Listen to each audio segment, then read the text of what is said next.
Grandmother's dead because of you. 28 later, business. The Select Subcommittee on the Coronavirus Pandemic will come to order. I want to welcome everyone this morning. Pursuant to Committee on Oversight and Accountability Rule 7D, members of the committee may participate in today's Select Subcommittee hearing for purposes of questions. At the discretion of the chair and pursuant to an agreement with the Committee on Energy and Commerce, the chairman and ranking member of the Committee on Energy and Commerce, Subcommittee on Oversight and Investigations, Mr. Morgan Griffith and Ms. Kathy Castor are permitted to participate in today's hearings for the purposes of questions and give 3-minute opening statements. Without objection, pursuant to Clause 4A, 3A of House Resolution 5 and Clause 2J, 2C of House Rule 11. As you come on to the page, kindly hit the like bell and subscribe to the channel if you haven't done so as yet. And don't forget to put on the notification bell so you can be notified when I drop the next video. Thank you. The chair may recognize staff of the Select Subcommittee for questions for equal periods of time, not to exceed 30 minutes. Pursuant to Rule 7D of the Committee on Oversight and Accountability, Mr. Jordan and Mr. Moskowitz, members of the full committee, may participate in today's hearing for the purposes of questions. I would like to remind members that the issues we are debating today are important ones and members feel deeply about. While vigorous disagreement is part of the legislative process, members are reminded that we must adhere to established standards of decorum in debate. There is a reminder that it is a violation of House rules and the rules of this committee to engage in personalities regarding other members or to question the motives of a colleague. Remarks of that type are not permitted by the rules and are not in keeping with the best traditions of our committee. The chair will enforce these rules of decorum at all times and urges all members to be mindful of their remarks. Finally, without objection, the chair may declare a recess at any time. I now recognize myself for the purpose of making an opening statement. Good morning and welcome, Dr. Fauci. First, I want to thank you for your decades of public service. You served your country through multiple epidemics, pandemics, and health crises. I do want to say I'm sorry about the threats that you have received. As someone who's been shot at and received threats as well, my heart goes out to you. This should never happen in America. Regardless of any disagreements we may have, you chose to serve, and I want to extend our appreciation and gratitude. I want to thank you publicly for working with our Doctors Caucus during Operation Warp Speed and the time you spent with us and Dr. Collins. I also want to thank you for your willing cooperation with the Select Subcommittee. You have voluntarily sat for more than 14 hours of testimony and are appearing voluntarily today. This is more than we can say about other witnesses we have called, and we appreciate it. Dr. Fauci, we're here to investigate the COVID-19 pandemic and to explore lessons learned, positive or negative, and to better prepare for future pandemics. Simply put, America cannot move forward, though, without looking back. We must know what went right and what went wrong in order to best ingrain proficiencies and remedy deficiencies. In 15 months, the Select Subcommittee has sent more than 115 investigative letters, conducted 30 transcribed interviews, resulted in hundreds of hours of testimony, held, including today, 27 hearings or briefings, and reviewed more than 1.5 million pages of documents. We aren't here to throw the baby out with the bathwater. That's not the intent. We are following the facts, holding wrongdoers accountable, and planning for a better, more prepared future. Beginning early in 2020, you became the figurehead of public health. There were drinks named after you. You got bobbleheads made in your likeness. You were on the cover of Vogue throughout the first pitch at a Washington Nationals game. Almost overnight, you became a celebrity and a household name, in addition to being a public health official.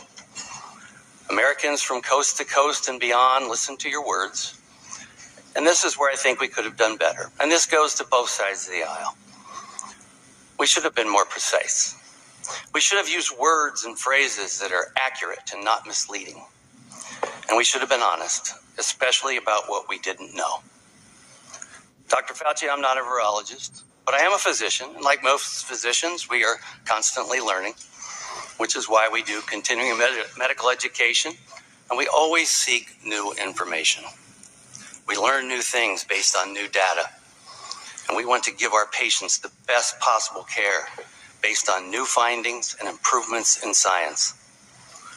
At a time when you were prompting the proximal origin paper, whose focus was to, quote, disprove the lab leak theory, end quote, I was in lockdown, researching with another physician in Ohio to try and understand the pathology, the affected physiology, and what treatments worked, and even how to diagnose COVID before we had specific COVID tests. My friend even made a phone call to an infectious disease doctor in China looking for help. As well, during that time, we discovered the Barrick-Shih 2015 article on creating a chimera using gain-of-function type technology. While policy decisions should have been based on scientific data, some frankly were not. The burdensome 6-foot social distancing rule did not have sufficient scientific report. In your words, it just sort of appeared. Distancing made sense, but the 6 feet was arbitrary.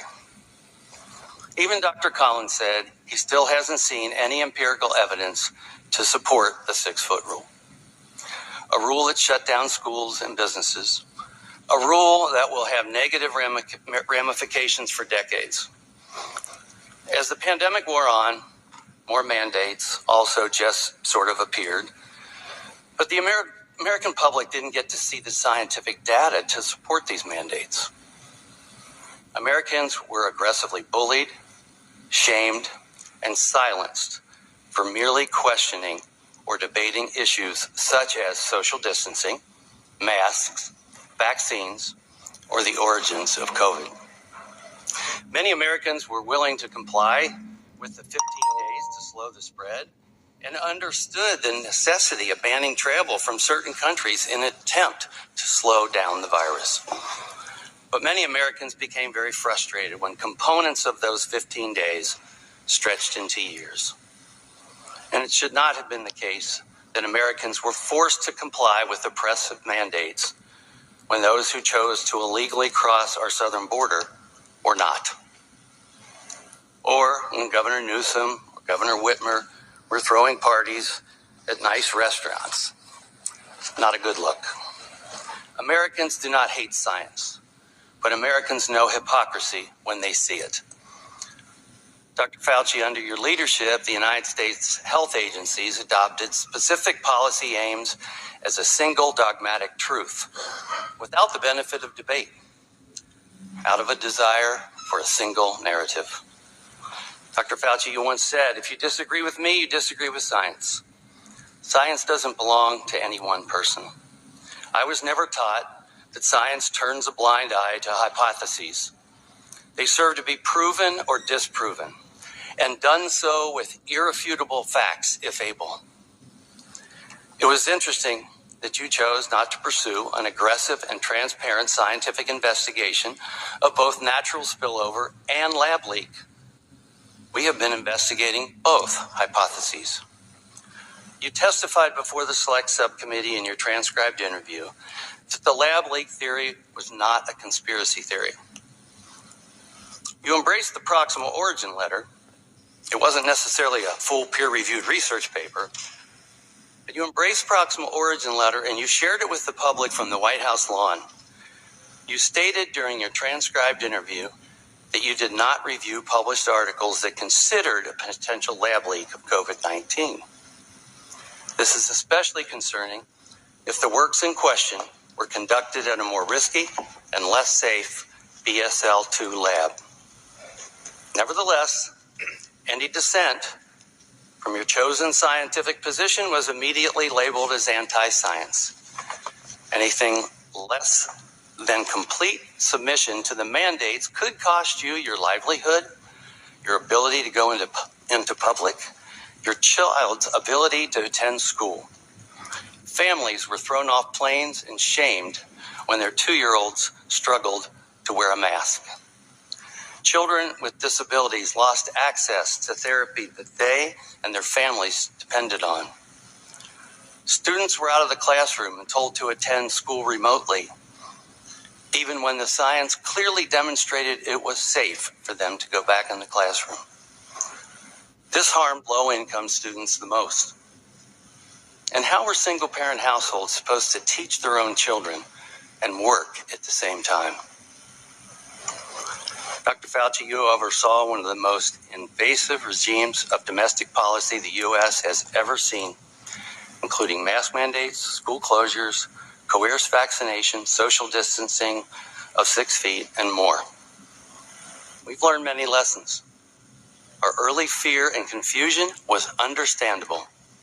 COVID-19 was clearly a novel virus.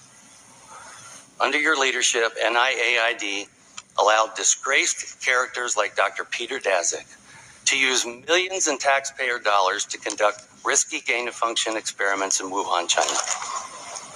The actions of EcoHealth and Dr. Daszak call into question the integrity of NIAID's policies and procedures as a whole, as well as your role, Dr. Fauci, as NIAID's director. You did sign off on his research grant. We need to know why Dr. David Morans, your direct report for more than 2 decades, assisted Dr. Daszak in avoiding oversight and scrutiny and said that you were involved. Your senior advisor and seemingly your chief of staff repeatedly attempted to evade transparency laws to shield information from public scrutiny. We have senior officials from your office in their own writing discussing breaking federal law, deleting official records, and sharing private government information with grant recipients. The office you directed and those serving under your leadership chose to flout the law and bragged about it. Why did you allow your office to be unaccountable to the American people? You were the highest paid person in the government. This makes you more accountable to the people, not less. Dr. Fauci, whether intentional or not, you became so powerful that any disagreements the public had with you were forbidden and censored on social and most legacy media time and time again. This is why so many Americans became so angry, because this was fundamentally un-American. If I make a mistake, I answer to the people of Ohio who elected me and to my own conscience. When you and your agency made mistakes, Dr. Fauci, what happened? We all need to be held accountable. Sometimes it's as simple as saying, we were wrong. You took the position that you presented the science. Your words came across to so many people as final and as infallible in matters pertaining to the pandemic. But such rigid demands of an ideologically diverse people, like Americans, shattered public trust in American health institutions. Because I said so has never been good enough for Americans, and it never will be. It's built into the American spirit. We have a thirst for information, a drive for advancement. Americans were first in flight. We landed on the moon. We've cured diseases. You've been part of that. And we made innumerable discoveries and explorations that forever changed humanity. Americans do not want to be indoctrinated. They want to be educated. And they prefer to make their health decisions in conjunction with the doctor that they know and trust. To be successful, our federal public health institutions must be accountable to the people again. To be successful, our health organizations must do what they are supposed to do: protect Americans. I look forward to a robust and on-topic discussion. I thank you. I would now like to recognize Ranking Member Ruiz for the purpose of making an opening statement. Thank you, Mr. Chairman. Hello, Dr. Fauci, and thank you for being here. When I was named ranking member of the Select Subcommittee last February, I made a commitment to follow the facts and objectively analyzing the origins of the COVID-19 pandemic. I made a promise to keep an open mind about how the pandemic started because understanding whether the novel coronavirus emerged from a lab or from nature is essential to better preventing and preparing for future public health threats and to better protecting the American people. And as the origins of the novel coronavirus still remain inconclusive, I stand by these commitments to this day. But nearly a year and a half into House Republicans' extreme and chaotic majority, I believe we need to take stock of what the Select Subcommittee has accomplished and whether it has meaningfully improved our preparedness for the next public health threat in our nation. Under the guise of investigating the pandemic's origins, House Republicans have abdicated their responsibility to objectively examine how COVID-19 came to be, and instead weaponized concern about a lab-related origin to fuel sentiment against our nation's scientists and public health officials for partisan gain. They have done so with one particular public health official in mind, Dr. Anthony Fauci. And they have done so in an effort to deflect blame and anguish for the damage the pandemic inflicted on our society away from the former president, whose stumbling pandemic response, by some estimates, led to 400,000 unnecessary COVID-19 deaths, and on to Dr. Fauci, who worked tirelessly to stem the crisis. Over the past 15 months, the Select Subcommittee has pored over more than 425,000 pages of documents provided to us by government agencies, universities, and private citizens. We have conducted more than 100 hours of closed-door interviews with 20 current and former federal officials and scientists. And what we have found is the following. Dr. Fauci did not fund research through the EcoHealth Alliance grant that caused the COVID-19 pandemic. Dr. Fauci did not lie about gain-of-function research in Wuhan, China. And Dr. Fauci did not orchestrate a campaign to suppress the lab leak theory. After 15 months, the Select Subcommittee still does not possess a shred of evidence to substantiate these extreme allegations that Republicans have levied against Dr. Fauci for nearly 4 years. Now I want to make something very clear. In the past month, the Select Subcommittee has held hearings where we have examined various serious issues of misconduct. In following the facts, Select Subcommittee Democrats uncovered troubling misconduct by Dr. Peter Daszak and EcoHealth Alliance, including potential efforts to mislead the federal government about the nature of its work through the evasion of reporting and transparency requirements. And less than 2 weeks ago, we heard from Dr. David Morens about his flagrant violation of the Freedom of Information Act's transparency requirements and the potential destruction of federal records.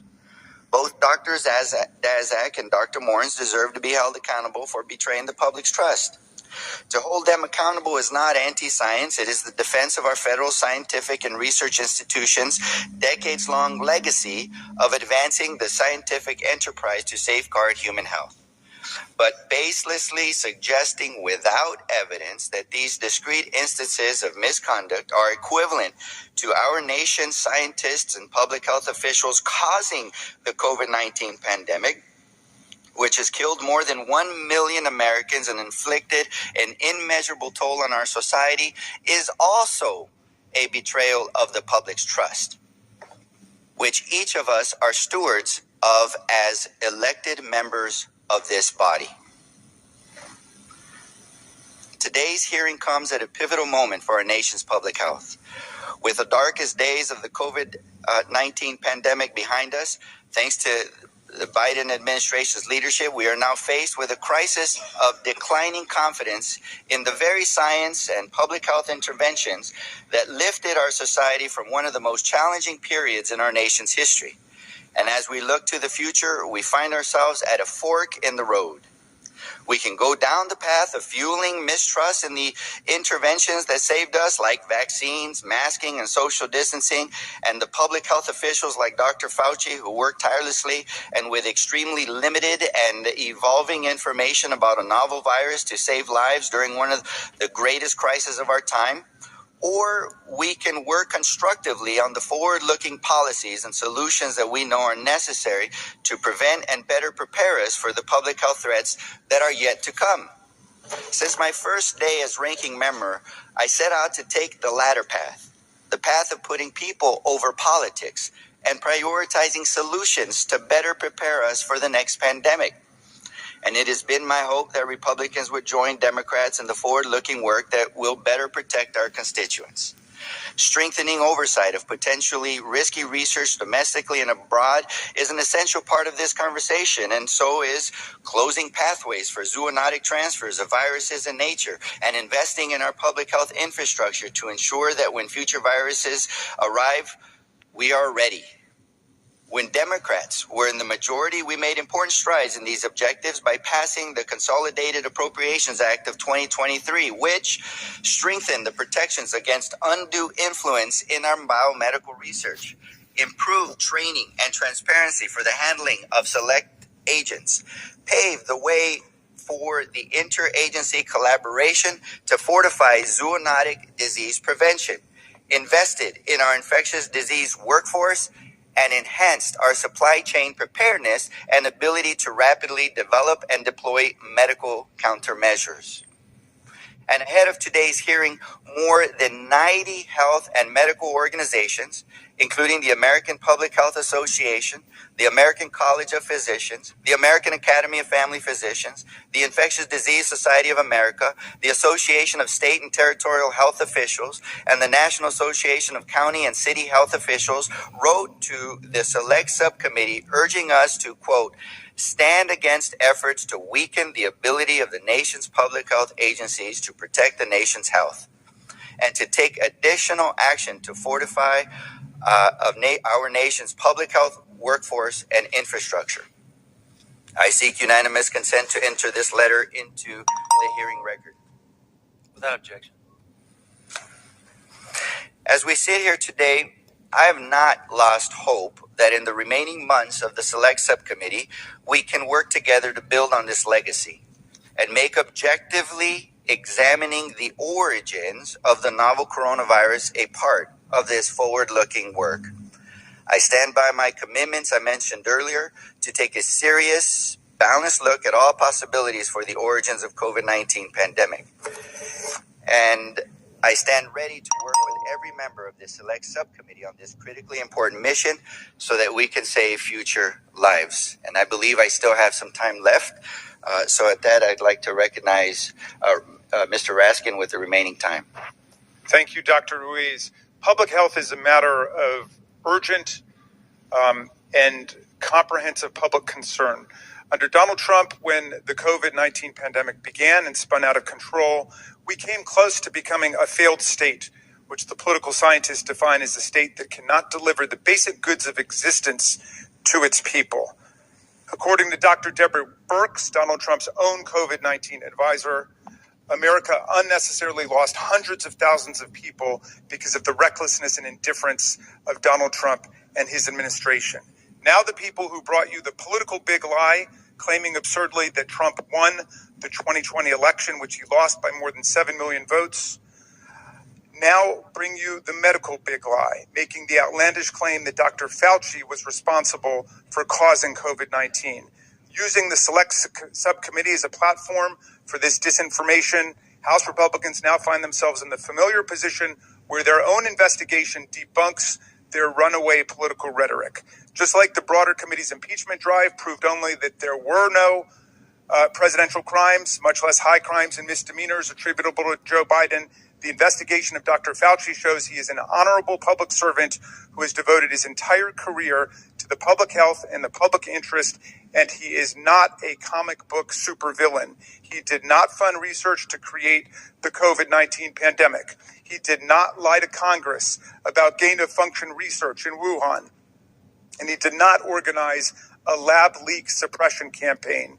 Today, Dr. Fauci's testimony, along with the thousands of pages of documents and dozens of closed-door testimony provided to House Republicans as part of the COVID origins investigation, will dispel these hysterical claims and reveal that the people bowing down to a twice impeached convicted felon who told Americans to inject themselves with bleach now want you to believe not only a big political lie, but a big medical lie too. I hope that this committee will be able to correct all of the propaganda and disinformation today, and we will be able to actually return to what the good ranking member has said, which is an authentic investigation of the origins of the pandemic. And I will yield back to the gentleman.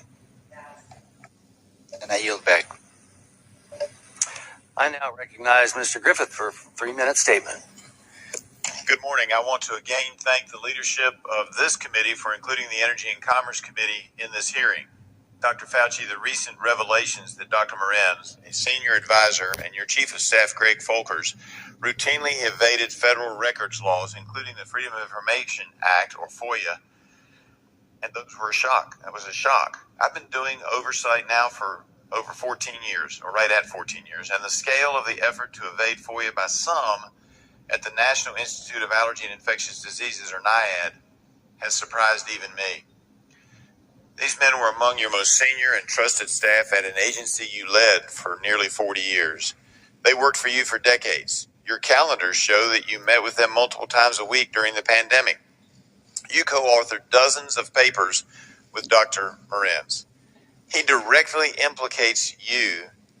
Even the head of the NIAID FOIA office was apparently in on some of this conspiracy. And I know my colleagues on the other side love to say we're always talking conspiracy, but when the facts lead you there, whether you knew about it or not, when the facts lead you that your agency was involved in some form of a conspiracy related to COVID origins, we have to follow those facts.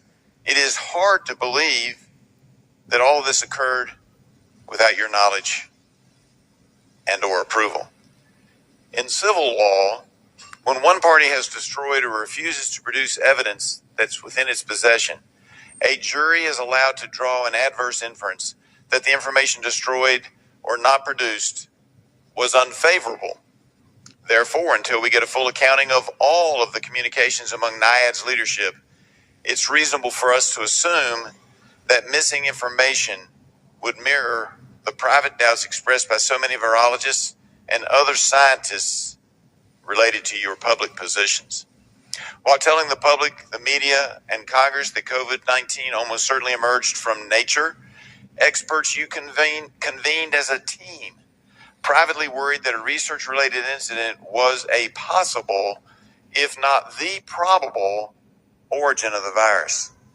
Dr. Christian Anderson even said in February of 2020, quote, "I think the main thing still in my mind is that the lab escape version of this is so friggin' likely to have happened because they were already doing this type of work and molecular data is fully consistent with that scenario." Further, while you and other NIAID officials were assuring us that the virus could not have come from the Wuhan Institute of Virology, NIAID didn't actually have an idea as to what the full scope of Wuhan's coronavirus research was, or even the trajectory of its gain-of-function research. Now, that may be because EcoHealth wasn't giving you the reports. I grant that. But this joint investigation has shown just how little oversight NIAID does of risky experiments involving potential pandemic pathogens. NIAID set up a system designed to greenlight potentially risky experiments while avoiding HHS department level review. The same program officers who act as advocates for their scientific area are responsible for assessing whether experiment is too dangerous. That creates a conflict of interest. I think that means that when an agency is taking the final approval, we ought to take that final approval away from the agencies like NIAID that fund it. Thank you, Mr. Chairman. I yield back. I now recognize Ms. Castor for a 3-minute statement, and I will oblige you an extra 30 seconds as well. Well, thank you, Dr. Fauci, for your appearance today and for your decades of service to our country. During your 39 years at the helm of America's leading health research institute, the National Institute of Allergy and Infectious Diseases, you tackled some of the most serious health threats, including AIDS, Zika, Ebola, SARS-CoV-1, and COVID-19. Your leadership and service to Republican and Democratic administrations and all Americans saved countless lives and resources. We owe you a debt of gratitude. While the evidence to date points to COVID-19 having originated from an animal market in China, the Chinese Communist Party has blocked access to important information that could help confirm the origin of the virus. This committee should be doing more to fight for those answers, but instead has wasted significant time and taxpayer money fueling conspiracy theories and ignoring the importance of preparing for the next deadly pandemic. Some GOP members falsely claimed you secretly broke into CIA headquarters and coerced analysts. Others claim that you committed crimes. America's adversaries like China, Russia, and Iran love it when Americans are divided and distracted. It provided fertile ground for the spread of misinformation about COVID-19 by our adversaries. And unfortunately, fringe far-right conspiracy theories have permeated even mainstream media outlets, and some Republican members of Congress have played along. I regret that many of the conspiracies have smeared you, Dr. Fauci, as you and our top scientists did everything to keep Americans safe during the deadly days of COVID-19. Over 1.1 million Americans lost their lives to COVID-19, and today it's still more deadly than the flu. As we learned from Zika and Ebola, the ways viruses are transmitted are not obvious at first, and the development of treatments and vaccines takes time. What you and your team did to speed the development of the safe and effective COVID-19 vaccine was remarkable. That fast timeline was only possible due to years of federal investment in the National Institute of Health and support for medical research in the United States. So one of the lessons learned from the pandemic is the need to continue to invest in medical health research in the U.S. for cancer, for heart disease, for diabetes, but also to prepare for the next pandemic. We must learn from the past so that we can keep Americans safe. That's why Democrats have worked hard to update America's Pandemic Preparedness Law, the Pandemic and All Hazards Preparedness Act, to shore up public health and make us more prepared to tackle the next pandemic threat. It's not too late for Republicans to join us and turn the least productive Congress in modern history into one where we are all focused on solutions for the American people to make our country safer and stronger. Democrats were able to prevent harmful rollbacks in medical research last year, and I urge my GOP colleagues to join us and move away from threatening and undermining American medical research at every turn. Public health threats are constantly emerging. In the past month alone, we have been tracking new strains and variants of H5N1, Mpox, and SARS-CoV-2. Dr. Fauci, I'm sorry for the personal attacks you have received and may have to deal with today. But while you are here, I want you to know that the vast majority of Americans appreciate your work over the years.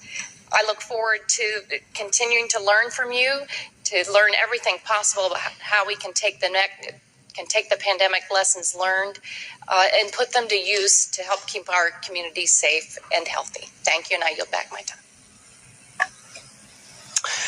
Thank you. Our witness today is Dr. Anthony Fauci. Dr. Fauci was the director of the National Institute of Allergy and Infectious Diseases from 1984 to 2022 and chief medical advisor to President Joe Biden from 2021 to 2022. Pursuant to Committee on Oversight and Accountability Rule 9G, the witness will please stand and raise his right hand.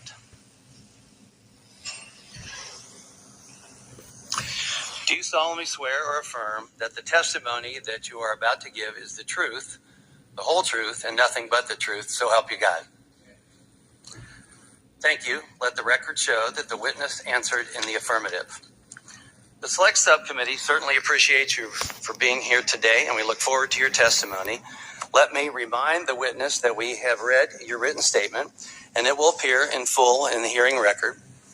As requested, please limit your oral statement to 6 minutes. As a reminder, please press the button on the microphone in front of you so that it is on and the members can hear you. When you begin to speak, the light in front of you will turn green.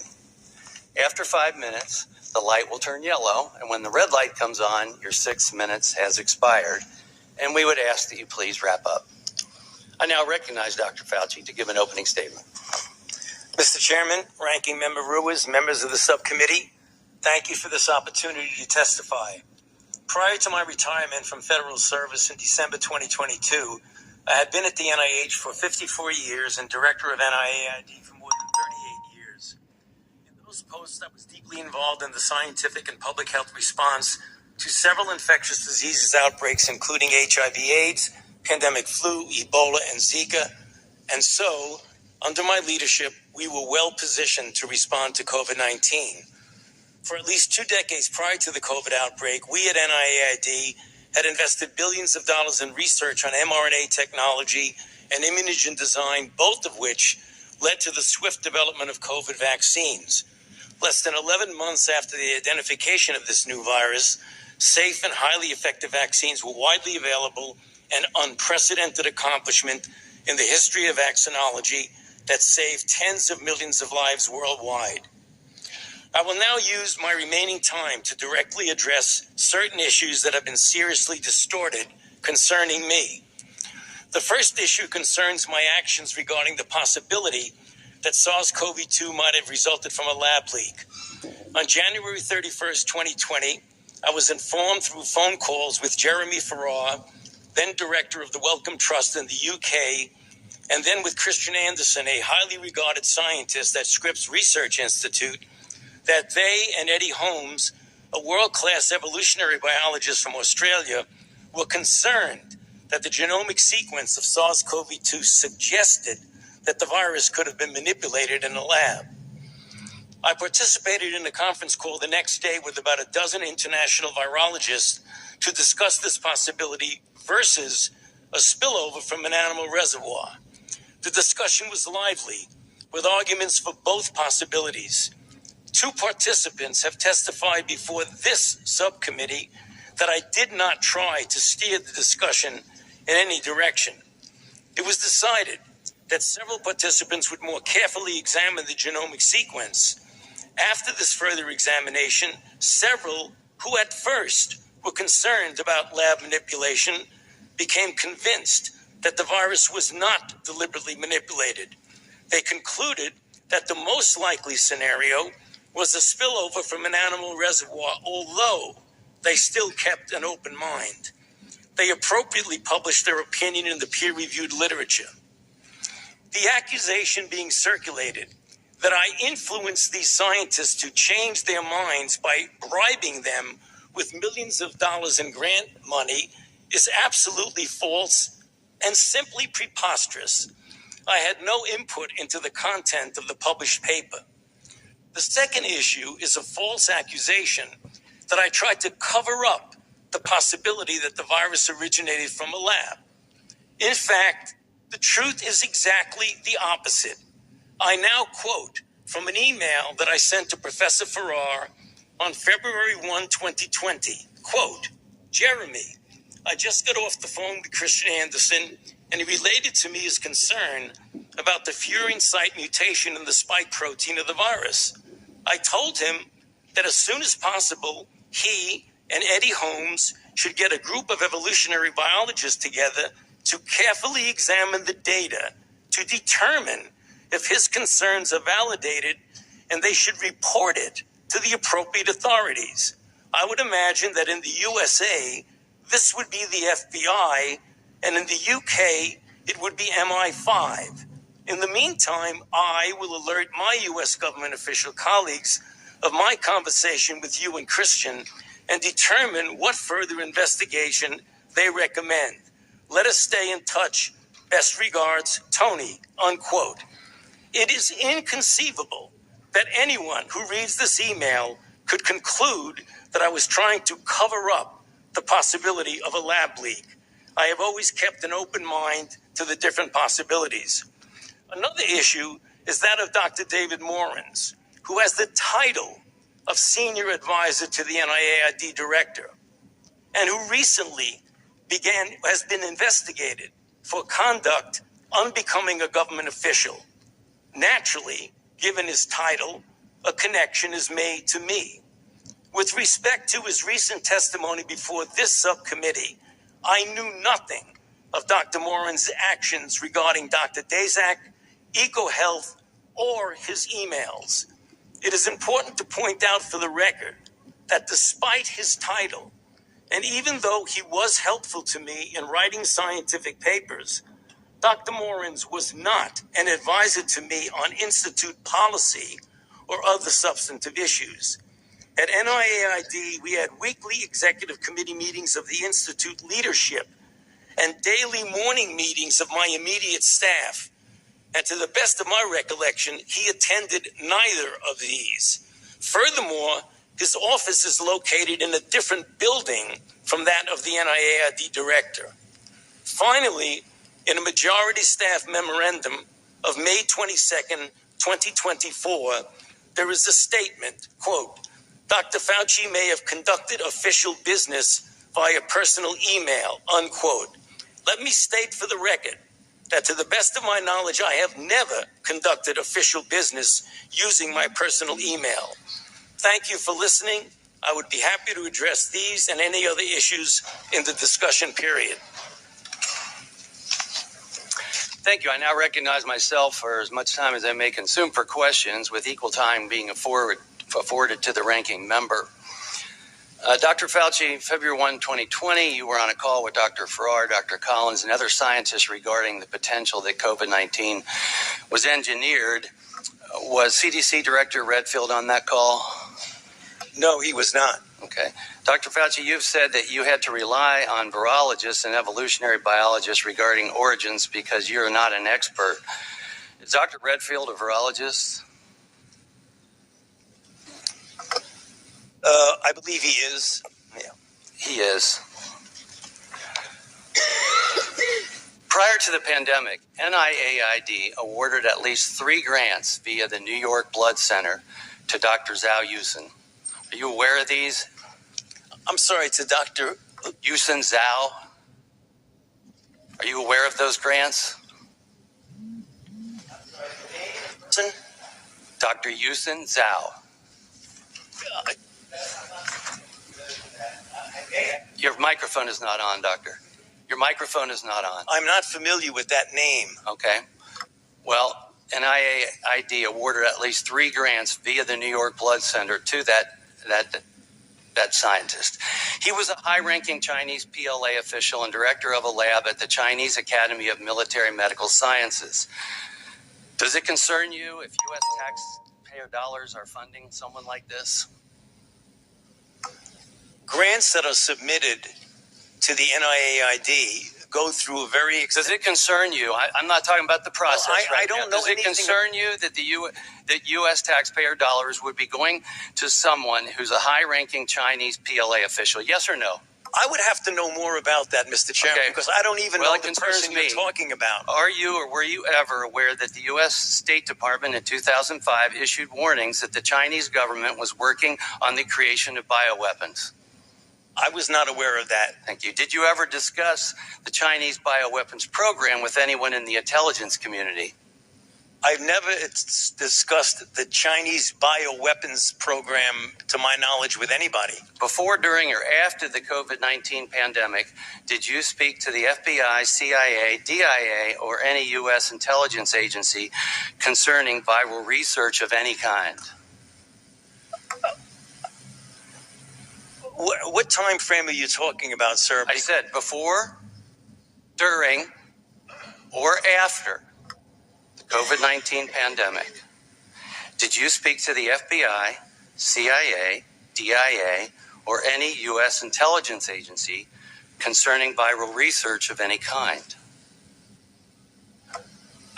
I can't give you the specifics of it, but back in the time of the anthrax attacks, we certainly had a number of briefings of by agencies that were intelligence agencies. I don't remember who they were. It could have been any of the above that you mentioned, about the possibility that there were bioweapons that had fallen into the hands of bad actors, i.e. terrorists, that might have been used potentially as a bioterror attack. That was at a time when we had thought yes. that the anthrax So I attacks. appreciate that. I appreciate your expertise in that. Well, that's the answer. But did you at any time talk concerning viral research of any kind? Again, I say that at the time that there was concern about the fact that Al-Qaeda may have been using or potentially using bioweapons, we had discussions with intelligence agencies about that possibility. But not as related to, say, COVID-19. Not to my knowledge about COVID. Now, let me just make sure we get the facts. After the investigations began about COVID, I was briefed by intelligence agencies about possibilities of there being activities going on in different laboratories. I was briefed by intelligence agencies. Thank you. Science is always open to debate, and it's a benefit. The science supported restricting travel from certain countries at the beginning of the pandemic. And after these orders went into effect, the president was called racist and xenophobic. Dr. Fauci, you said in your transcribed interview that you supported those orders. Dr. Fauci, were those orders racist and xenophobic? No, they were not. Thank you. The vaccine saved millions of lives, and I want to thank you for your support and engagement on that. However, despite statements to the contrary, it did not stop transmission of the virus. Did the COVID vaccine stop transmission of the virus?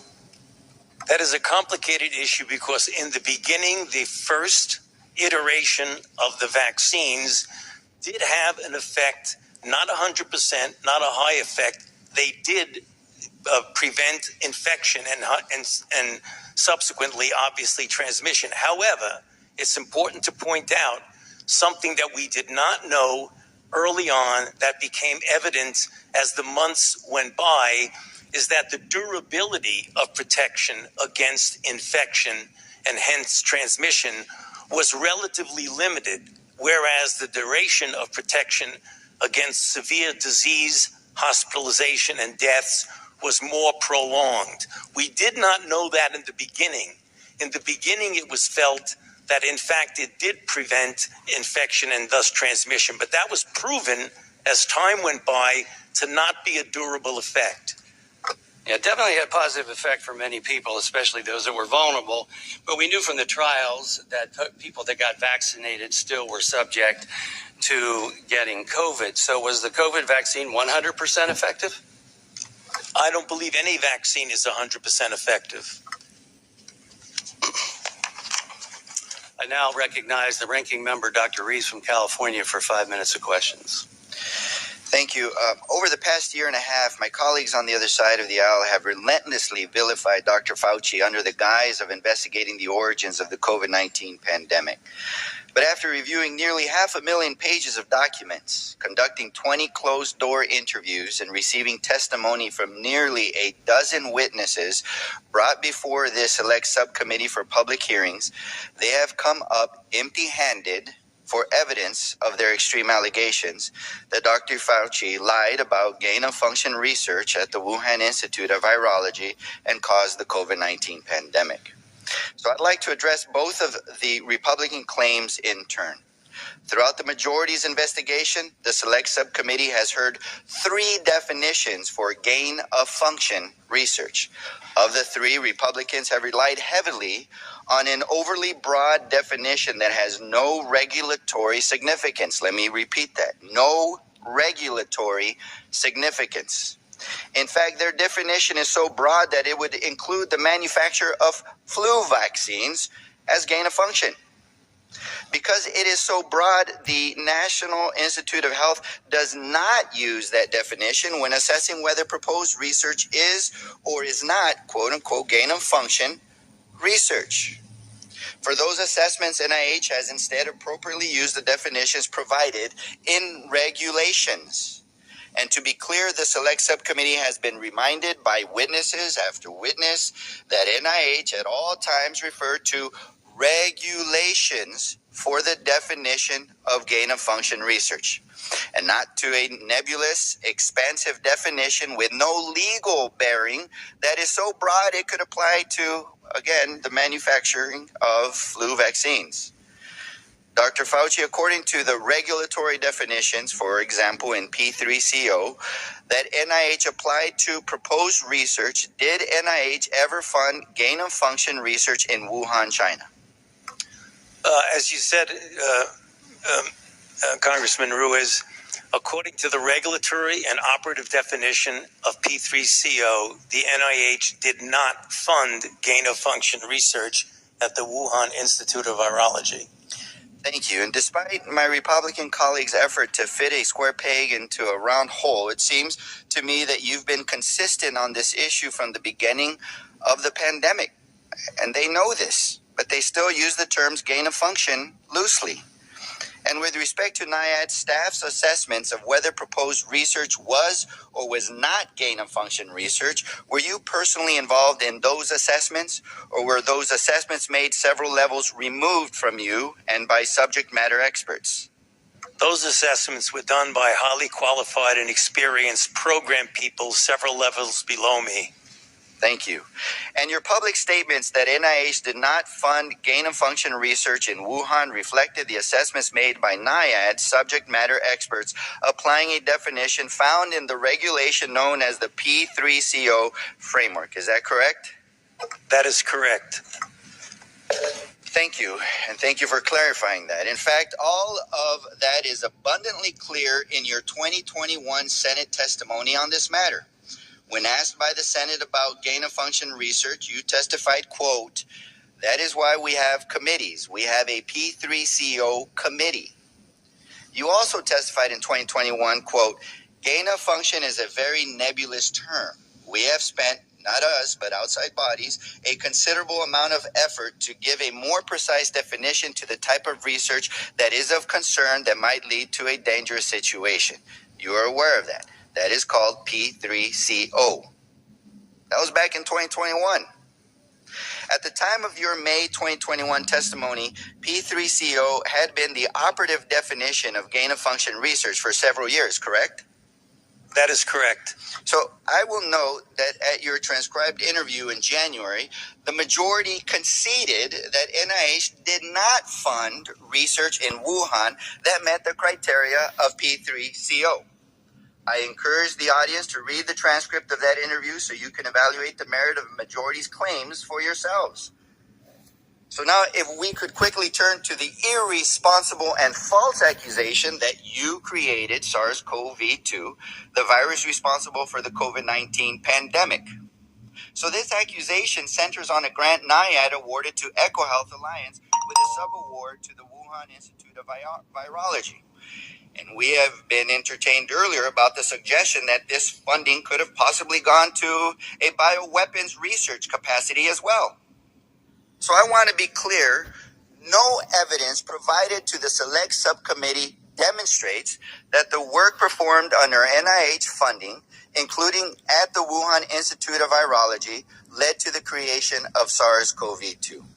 The majority has failed to demonstrate or even credibly suggest that any of the viruses studied under the grant could even possibly have been the progenitor virus.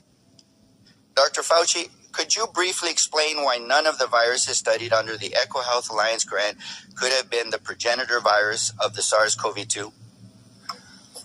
When you're talking about the evolution of a virus from one to another, the viruses that were studied under the subaward to the Wuhan Institute that have been reported in progress reports in the literature and published papers, those viruses were phylogenetically so far removed from SARS-CoV-2 that it is molecularly impossible for those viruses to have evolved or being made into SARS-CoV-2. It's just a virological fact. They were so far removed that it could not possibly be a progenitor of SARS-CoV-2. So I want to be very clear on this point that the funding and the research conducted by EcoHealth did not produce SARS-CoV-2. That doesn't negate that another lab could have been doing research and it could have leaked from a lab. It still is a possibility, but it was not directly, or it was not funded by NIAID or NIH. And just for the record, this information was provided by NIH to then Oversight Ranking Member James Comer nearly 3 years ago in October 2021.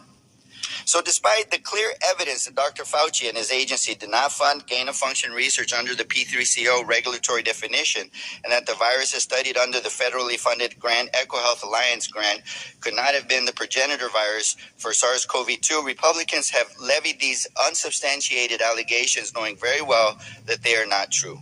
And they have done so to push their extreme partisan narrative that Dr. Fauci and our nation's public health officials caused the COVID-19 pandemic.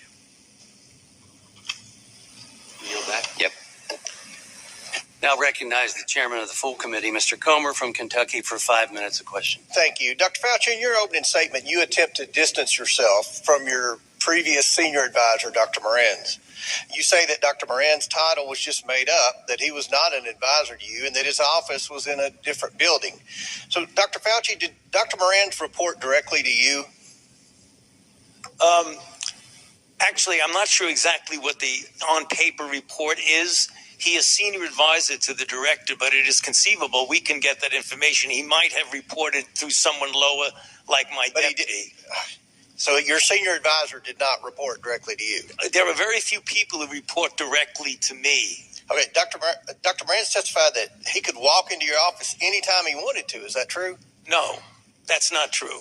You don't just walk into the office. I mean, he's there. I mean, it's conceivable that Did he ever walk into your office? I would say he did occasionally, but the idea, can I finish the answer to you, sir? No, because I've got a lot of questions. Okay. Dr. Fauci, did you ever delete an official record? No. Dr. Fauci, did you ever conduct official business via email? To the best of my recollection and knowledge, I have never conducted official business via my private email. So there's a troubling pattern of behavior from your inner circle, not just Dr. Moran's, but also your chief of staff, Mr. Folkers. Do you agree that it violates NIAID policy to use personal email for official purposes? The Dr. Moran's issue that was discussed by this committee violates NIH policy, yes. But does using a personal email for official business, does that violate policy? Using a personal email for official business violates NIH policy. Does it violate NIAID policy to delete records to intentionally avoid FOIA? Yes. Okay. On April 28, 2020, Dr. Moran's edited an EcoHealth press release regarding the grant termination. Does that violate policy?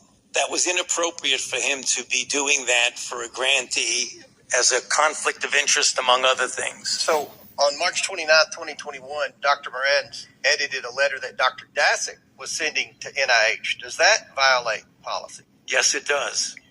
On October 25th, 2021, Dr. Moran provided Dr. Dasick with advice regarding how to mislead NIH on EcoHealth's late progress report.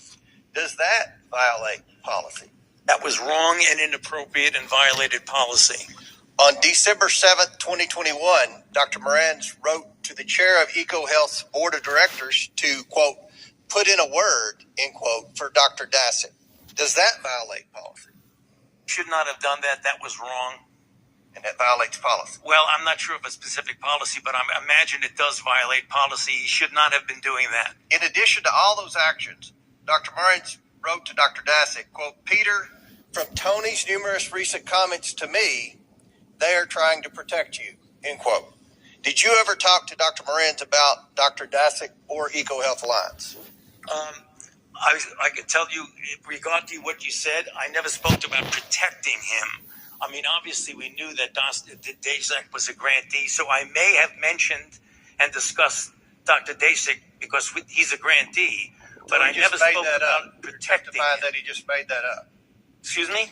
You're testifying that Dr. Moran's just made that up. I don't know where he got that, but that's not true.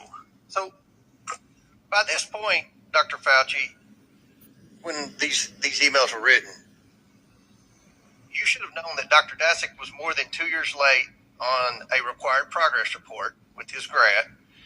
Dr. Daszak conducted an experiment that resulted in a novel virus showing excess growth. That Dr. Daszak failed to report that experiment. That Dr. Daszak was protecting the Wuhan lab and not sharing its lab notebooks. And that Dr. Daszak failed to disclose obvious conflicts of interest. So why were you trying to protect Dr. Daszak and EcoHealth Alliance? I repeat on the record, I have not tried to protect Dr. Daszak. And that's number one. Number two, you said something that's not true, because I did not know about the compliance issues until well after the fact, when I was being briefed for going to before a congressional committee. So it wasn't as these things were going on, I knew that he was withholding. Did you know about Dr. Moran's close relationship with Dr. Daszak? Dr. Moran's made it clear that Dr. Daszak was his friend. I did not engage in any of that interaction between them. And just lastly, if I may, Mr. Chair, you testified and answered the chairman's question that you never had any communication with the intelligence community throughout all of COVID. Did I understand that correctly? No, you heard wrong. I said I did have communication. I was briefed by the intelligence community multiple times during the COVID issue. And you never... The gentleman's time has expired. I now recognize the ranking member of the full committee, Mr. Raskin from Maryland, for 5 minutes of questions. Okay, first, Dr. Fauci, thank you for your testimony and your extraordinary service to the American people. Let me just start. Was there anything you wanted to clear up in that last exchange where you were interrupted? No, I think I made it clear. I mean, they were talking about my knowing about a lack of compliance. That became clear, Congressman Raskin, well after the fact. It isn't as if they were not complying and I was not monitoring their non-compliance. I didn't know about it until it was a done deal. Gotcha. You've been a scientist and a scientific administrator for 54 years. Is that right? More than a half century? And correct. You were director of the National Institute of Allergies and Infectious Diseases for more than 3 decades. Is that right? 38 plus years. 38 years. Okay. And I assume that you've never been accused of trying to start a disease before. Is that right? That is correct. You have devoted your life to fighting infectious diseases for the American people. Is that right? That is correct. I want to go back to this email that you cited in your opening, because I think it goes right to the heart of this campaign of character assassination against you. The claim was essentially that you tried to cover up the possibility of there having been a laboratory leak, which of course is perfectly possible. And if this committee were doing its job, we could actually be working to advance the investigation of that. But they would rather assert that you tried to cover up this possibility. Here's the email that you sent on February 1st at 12:38 a.m. To Christian Anderson, with a copy to Christian Anderson, but you sent it to Professor Jeremy Farrar. Jeremy, I just got off the phone with Christian Anderson, and he related to me his concern about the furin site mutation in the spike protein of the currently circulating 2019 nCoV. I told him that as soon as possible, he and Eddie Holmes should get a group of evolutionary biologists together to carefully examine the data to determine if his concerns are validated. He should do this very quickly. And if everyone agrees with this concern, they should report it to the appropriate authorities. I would imagine that in the USA, this would be the FBI. And in the UK, it would be MI5. It would be important to quickly get confirmation of the cause of his concern by experts in the field of coronaviruses and evolutionary biology. In the meantime, I will alert my U.S. government official colleagues of my conversation with you and Christian and determine what further investigation they recommend. Let us stay in touch. Best regards, Tony. Was this the email where you were putatively trying to cover up the possibility of a lab leak? Yes, Congressman Raskin, and that's the reason why I mentioned in my opening statement that is it inconceivable that anyone could get out of that I was covering anything up. Would you have any reason to cover up any new scientific evidence relating to the origins of the COVID-19 virus? Absolutely not. And that's the reason why it was important to get people together to discuss this in a transparent way. Have you spent your whole life trying to determine the causes of infectious diseases and then to stop them to protect the American people? Yes, I have. Well, Dr. Fauci, I want to join my colleague from Florida in apologizing to you that some of our colleagues in the United States House of Representatives seem to want to drag your name through the mud. They're treating you, Dr. Fauci, like a convicted felon. Actually, you probably wish they were treating you like a convicted felon. They treat convicted felons with love and admiration. Some of them blindly worship convicted felons. Is there anything else you would like to say to the American people about your service to America during the course of the COVID-19 pandemic? My main job during the COVID pandemic was to play a role with my team at the Vaccine Research Center to develop a safe and effective vaccine. And we did that in an unprecedented short period of time, never seen before in the annals of vaccinology. As we all know, that vaccine and those vaccines have resulted in saving of hundreds of thousands of lives in the United States and millions of lives throughout the world. Well, you have fought AIDS and HIV. You have fought COVID-19, and you are fearless in doing so. Do you have any reason to be afraid of scientific evidence or data or the truth? Not at all. Thank you. I will yield back to you, Mr. Chairman. As you leave the page, don't forget to hit the like bell and subscribe to the channel if you haven't done so as yet. Thank you for watching.